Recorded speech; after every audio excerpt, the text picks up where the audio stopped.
Welcome to this Tech Talk. Discover how optioneering will change the way you look at the world. I'm David Settlemeyer, registered engineer in the state of North Carolina and principal civil engineer at Bentley Systems. So if we're going to look at how optioneering is going to change the way we look at the world, we almost need to start from what is our ultimate goal. Let's take Stephen Covey's begin with the end in mind. This is the whole process. What is our ultimate goal when we're creating projects? What is our ultimate goal when we're designing? Our ultimate goal is ultimately not to make us happy, to not necessarily make money. Money will come along if we do a good job. Return business will as well. Our real goal needs to be set on doing something else that's not related to necessarily to us individually. It is to our clients. We need to make our clients happy. So you're wondering, how is optioneering going to be able to do that? Well, what we're going to show over the next little bit is how, by using optioneering, we're going to take the end of the process and almost bring it to the front. A lot of what your clients are wanting is they're needing answers and solutions. What they really need is the ability to have multiple options to make the best decision. And too many times in our design process, especially in that front-end conceptual phase, they're not making the best decision because they do not have enough information, because it just takes too long to get it. If you're doing site plans or any kind of design in any industry, and you're using conventional CAD, it can take a little bit of time, again, depending on the complexity of the project.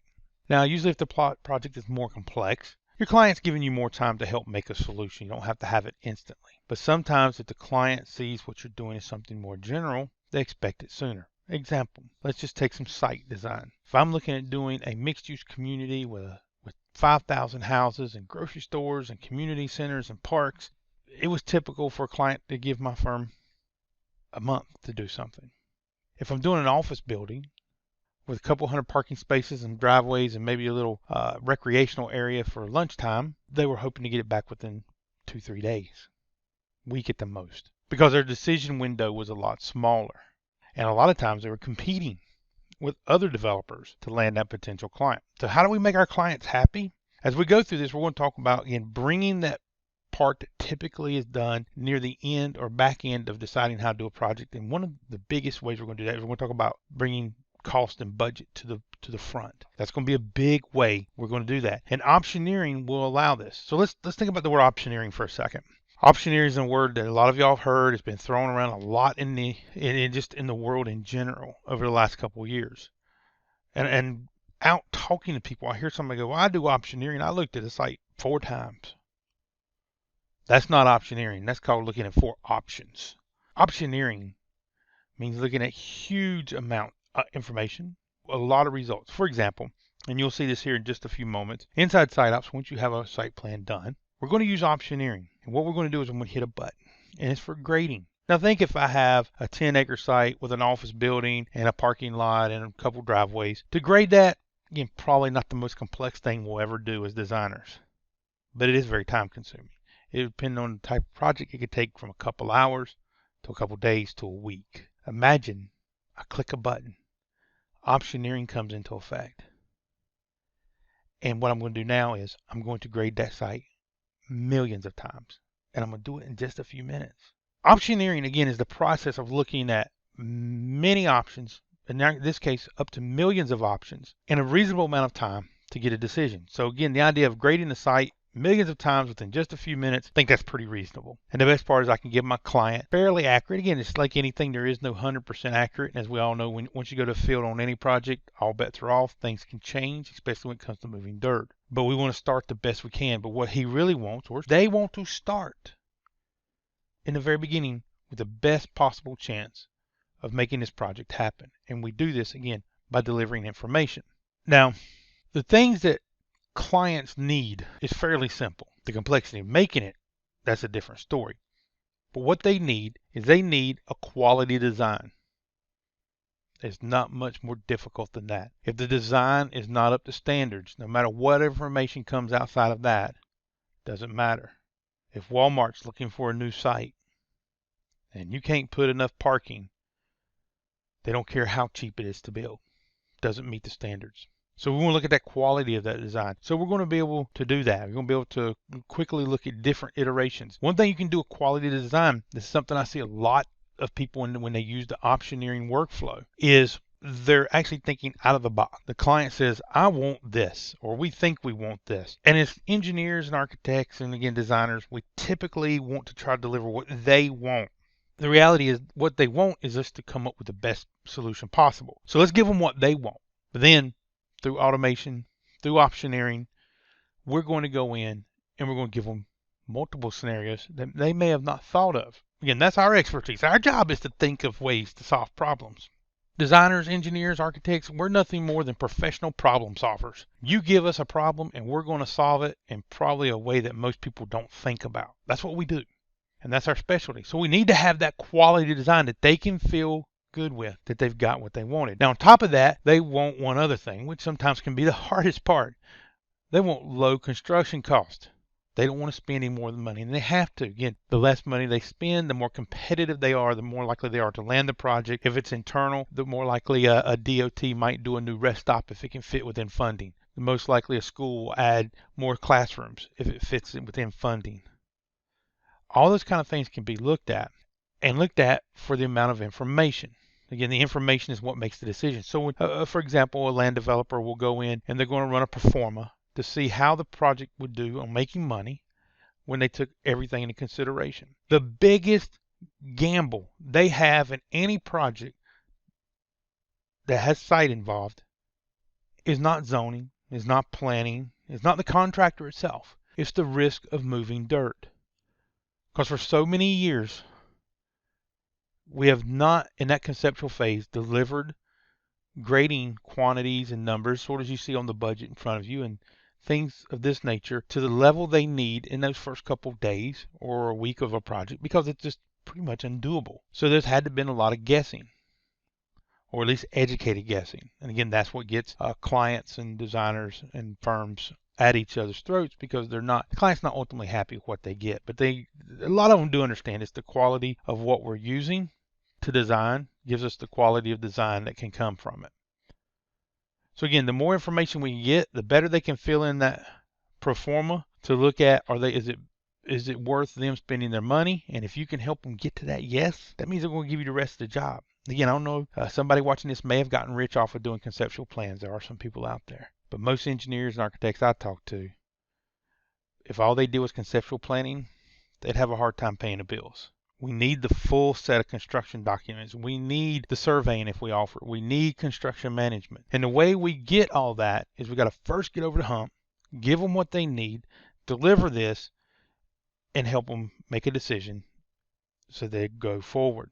Again, optioneering is going to do that. So when we're looking at the workflow, a lot of people have started adopting the optioneering mindset, is not looking at how do I quickly get it done.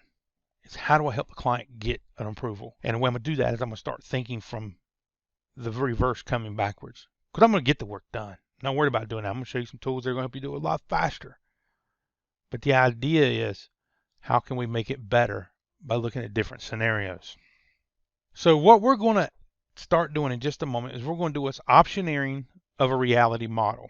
So I want to explain this, what I mean by reality model. Things like droning, using more LiDAR, different ways of capturing data in the existing world has really stepped up in the last couple of years, and it's probably going to be absolutely amazing as we go forward over the next few years. Bentley Systems has a software called ContextCapture. We can take aerial imagery and make models of towns or statues. The bridge in the lower right hand image you can see as we're looking through the bridge, it was made with photos. So we are capturing and creating reality models, but then there becomes the issue of what do we do with the model? Well, this is something called reality modeling. The ones you're going to see today are very good at what they do, and it's to come up with images like you see in the top. Clients would love to see that. Imagine doing that in a couple hours versus sending over black and white line drawings. This is what they need to know.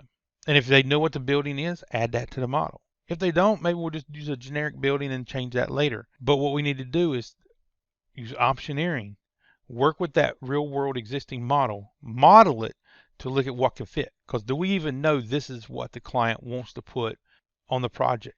Maybe they want an L-shaped building. Maybe they want 2 buildings, 3 buildings. Maybe they want one square building, a little fat one, rotate it north-south versus east-west. That's what we got to deliver them as options. And for each one of those, we need to deliver a nice visual like this, and we need to deliver a budget. And we're going to do that. So let's jump into this workflow, and let's show you how it works.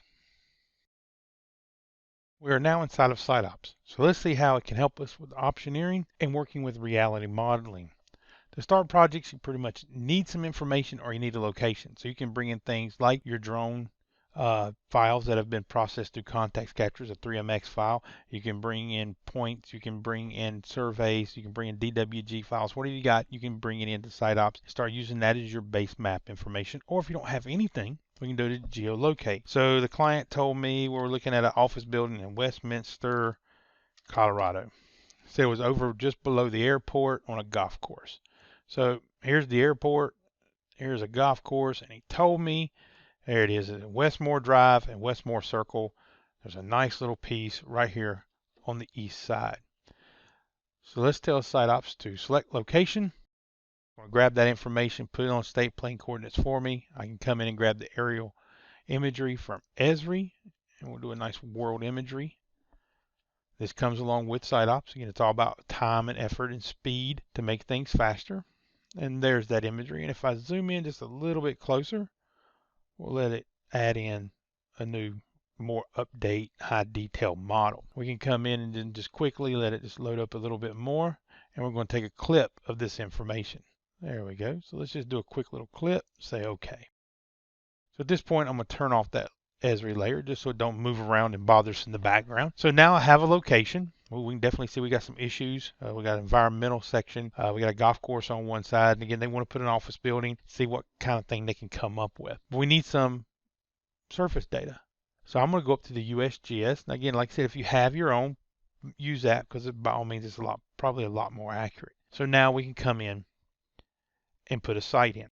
When we talk about options and looking at different things, again, a lot of it is the client says, I want to look at how do I come in and create a site plan? How do I, what's the maximum square footage I can have based on zoning? May not even have a building yet. We're going to solve that problem. So for now, I'm just going to come in and quickly draw in a boundary. We'll just do this one from some visual cues. We got to stay off the golf course. You can sort of see where they're maintaining that golf course. We're going to come up to the side, follow along the back side of the trees. And we now have a quick little boundary. So let's dim down the background image and let's go in and look at some optioneering. We're going to layout. Now the client still not even have an architect involved or at least a final building layout. They're still trying to determine how much leasable square footage can they have. Is it one story or two stories? Is it L-shaped? Again, is it rectangular or square? So that's part of our expertise. That's what we're going to bring to the game of working with this optioneering and reality modeling. We're going to do this by letting SITEOPS and its parametric objects and genetic algorithms and all these kind of really cool things do basically what we want. And that's help us take what's in our mind, our intelligence, and apply it to a design. So if I put this parking lot in a normal CAD program and 4 sides and I even colored the area green and I sit there and said, this is a parking lot. This is the kind of things clients don't like to see in the conceptual phase because we think there's a certain amount of parking spaces that can go in there, but we don't know. Inside SITEOPS, because on the right we can add properties, we're going to quickly hit the layout, and I know there's 306 parking spaces. Now the beauty is, and this is the power of optioneering, think about this, as I make a change, everything reacts. So if I put a building in that's 200 by 300, the question is then where do we move the building? Let's just move it around. Let's rotate it. Move it into place. And I could just come in and say, wow, this is great. So let's come back and, I don't know, let's do something a little different. Let's maybe take the building. Let's move it up. And you can even see the little red dots on the right-hand side of the building. That's a warning. The beautiful thing of this type of technology, it can tell me when I've done something good or bad. Maybe I just want to come in and bring a building this way. Then we can go in. Let's draw a couple points. And we'll just sort of freehand something at this point. You can a lot of tools to be a lot more exact. Let's come in and maybe make an L-shaped building. Start the solver up, and now I've started playing with my parking. Change the direction. Change anything in the way they look. Let's make this more perpendicular. Let's end that. And I now can come in and start seeing this project. Add a little simple couple sidewalks. Again, the limitation of SITEOPS is only to our experience and our skill set and our imagination. SITEOPS can do whatever you want it to, depending on, again, what is our goal. So let's move this down just a little bit more, one more time. There we go. I could even maybe move this into the side, put a curve to it. Anything you want to, you can go right ahead and do. Even do what I call the big box special. Let's come in and change the parking to angle parking. Something that would take time and effort, but we would definitely do for a client, we can do. Let's come in and draw a quick path. So we can go back and say, there you go, there's a driveway. And if I want to move the driveway, it's a pretty simple process. Let's just come back down and move it to where it either matches up perpendicular or center point or end point. Again, whatever we're trying to do. As I move, it changes. That's the really neat part. So what if they came in and said, well, maybe we don't even want an office building. Maybe we want to do some kind of little neo-traditional residential. Okay, well, let's look at that. Let's just offset this boundary. I'm going to do it at 0. I'm going to come back in. I'm going to take that custom area, turn it into 1. I'm going to tell it it's a parceling area. At this point, I can go in and start editing my template. We're not going to have a very big house or a big lot at that point. So let's go in and do a little maybe 6,000 square foot lot. It's roughly 6,000 square feet. It's 60 by 100. I got 50 foot right of ways. I'm going to apply it to that area. So how do I come in now and start drawing things? Well, first thing I want to do is consider this environmental easement. So even inside of this type of technology, you can bring in definitions of other areas, things that you can and can't move or act with. You just want to simply come in, identify that area. Again, the more points you have, the more accuracy you have, the better your model. And I'm going to go to the right and basically tell it it's existing. We can't do anything inside of it, and by all means, do not allow curb.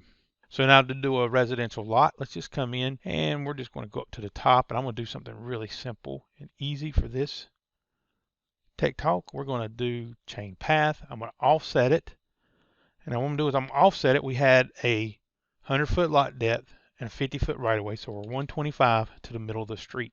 And I'm going to come up here and I'm going to take this line. We'll just manually make it perpendicular. You could always use your snap. And I'm going to take this and I'm going to go over here to the right and I'm going to say become a car drive path. And there's some lots. You definitely, like anything, I want to start fine tuning and tweaking. I got to have 150-foot radius for the fire marshal. How does that look? Again, you can see some little error messages that come in and says that's nice, but it's not going to quite work. So let's start cleaning up the drawing a little bit. Sorry about that. Again, it will do exactly what we tell it. I just want to get rid of the point, not the whole line itself. So as you can see, I may come back and elect that I can only have a radius of 119. Again, one thing about optioneering is letting me understand what exactly it is that we're doing so I know how to control things. So as you can see, we can come in and start playing around, creating different models. Let's just say I want to get rid of this point. There we go. And again, other little things we can do. Let's draw a point right here. And I'm going to tell this part of the roadway, it's nice that you want to have a lot, but the reality is I want to override you on the green side, and I don't want a lot. Just because it doesn't make sense to put one there. And the lot's gone. Come in, we'll do one more quick little drive just to show you the difference. Let's do a car drive. And in this case, I'm just going to do something simple like adding a cul-de-sac. We'll just do it. I can offset it one side or the other, get it to react.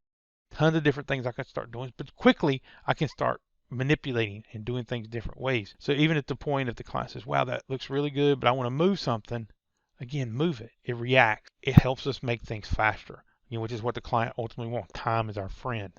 So let's open up something on this same property that's a little different. I want to show you something that's a little further along being done, but also some things that can happen as you're going through with different design scenarios. So let's go up and we're going to say no to saving that.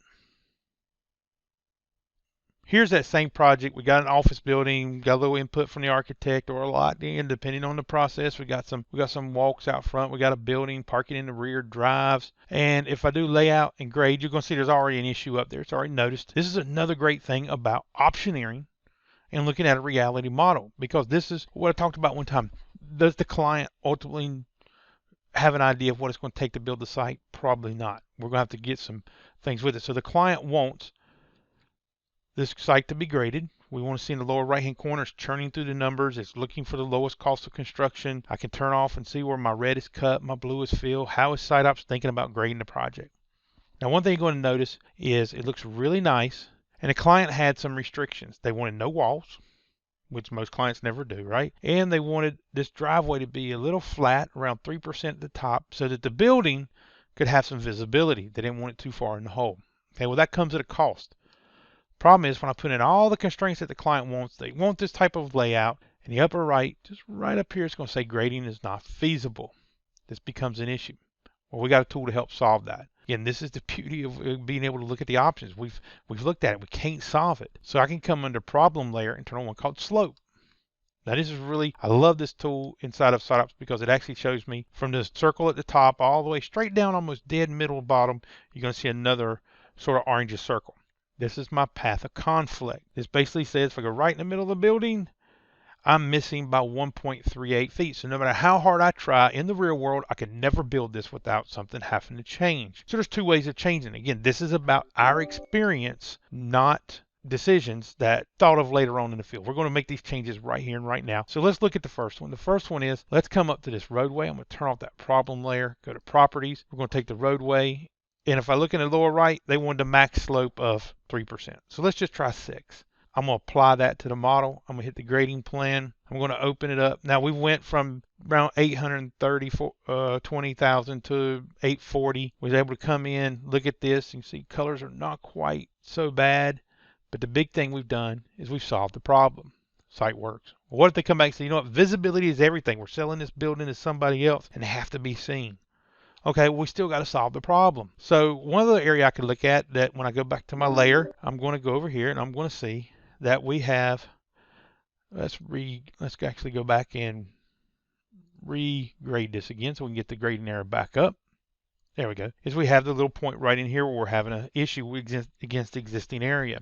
So we're going to solve this one pretty simple. Turn off that problem layer. Let's go back to properties. Click on that line, and I'm going to tell it to release a link. Now, this link tells it when it's checked to tie into the existing ground if possible, wherever how the ground is grading. In this case, I want to come in and say, you know what, if you need a wall, build it. Now, SITEOPS is not just going to throw walls everywhere, and you can't control height and things like that and cost. But what it's going to do is going to look at what's the minimum amount of wall I can do to make this project work. I'll turn on some contours. We can see about a 4.5 foot high wall, peaked in the middle, tapering out. This is what it takes to make this project work. But the beauty is I can give the client the option. Cost of lowering the building versus the cost of building a wall. I can look at different scenarios. Again, this is what optioneering brings. Now, one thing we can also do, because we have the automation, because we can auto do things, we can do a lot of other neat, real things that are out there. So let's take a look at this community college. I want to be able to communicate to my client a lot better than just a 2D drawing. All right, we're going to do this through LumenRT and ContextCapture. Now, ContextCapture in the very beginning is giving me that city model. If I sort of zoom out, you're going to see the whole model of this little town. And they wanted to build a community college in one little section of it. So we can go in and build a community college, use all the SITEOPS. Let's turn off this 3MX layer. Buildings and sidewalks and roads and parks, just like you saw. Hour or so worth of work. We come in, we hit the solver, we can grade it, we can make sure everything's good, and we're happy. But again, this is going to be hard to convey to a client what exactly they are seeing. So we're going to let this grade for a minute. And what you would do is you want to come in and click the export button. Now we can do things on this model such as putting cars and trees everywhere, and you'll see this in the that link to LumenRT that automatically place things. The other thing we can do when we bring in ContextCapture data, we may want to clean some of it up, so we have pruning tools. So if we go and look at, for example, ContextCapture is going to see this building as a surface, and we want to clean that out so we get nice, pretty existing contours. We can take care of that. So when we export this to LumenRT or to our favorite CAD program, it exports to a lot of different things. What we're going to come up with is a model. And this is what a model in LumenRT looks like. These are all the kind of things that after maybe another hour in SITEOPS, I would have placed the different bits and pieces. This is a live 3D model. I can make videos from it, imagery. I can see the old factories in the distance. If I roll around and come in, I can actually see the town. So depending on how good the droning data is, especially, I can bring this, I can push it across, and we can see all kinds of different things to convey to the client and who they're going to convey to what is the intent of the design. And then with LumenRT, I can do things like, let's turn on a little bit better quality where I can see people move. And if I come over and let's just do something simple as I want to add more clouds. We can put a few more clouds in the sky. If you notice the shadows change, we can do wind. Let's make it a windy day. Maybe this is not in the middle of Pennsylvania. It's in Florida along the coast. I can now come in and do something as simple as this.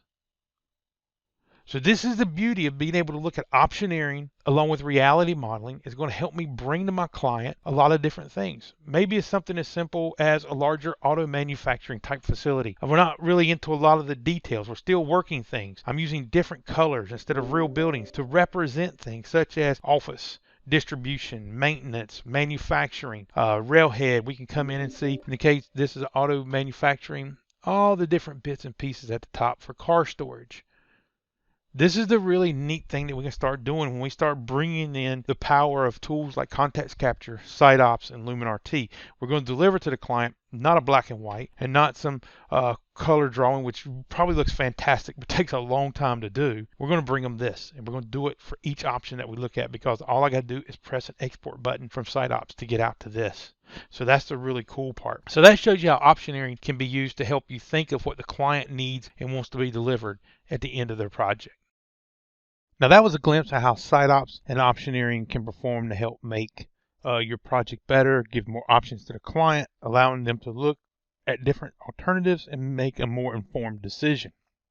Again, we're creating reality modeling, using that to our advantage. So how does this really fit into our workflow? We're going to go over this real quick. The workflow is basically we got to get some kind of site data acquisition. One of the great things that have come around now is called ContextCapture. It's going to allow us to go out and use droning and imagery to quickly create data. And if you don't, again, SITEOPS as part of this workflow can get that for you. Then we're going to go into SITEOPS. We're going to do site planning, grading, stormwater, budgets. We're going to be able to look at all these things in that first initial conceptual part of the design, but look at them in a lot of detail to help the client make some decisions. And as always, we need stakeholder buy-in. And the one thing that LumenRT does is really puts all this together, gives a visual to people who are not engineering or architectural or land development savvy, like planning boards and other, like who the owner's going to sell their project to, getting that input back so you can get stakeholder buy-in. And again, of course, ultimately, what do we want?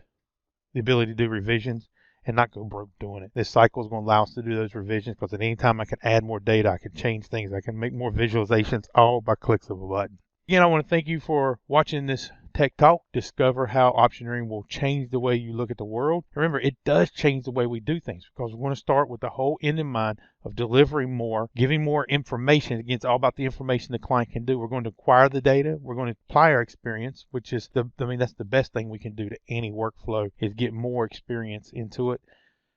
Let the optioneering, optimization, analyze, look for those best results, again, deliver it to that client.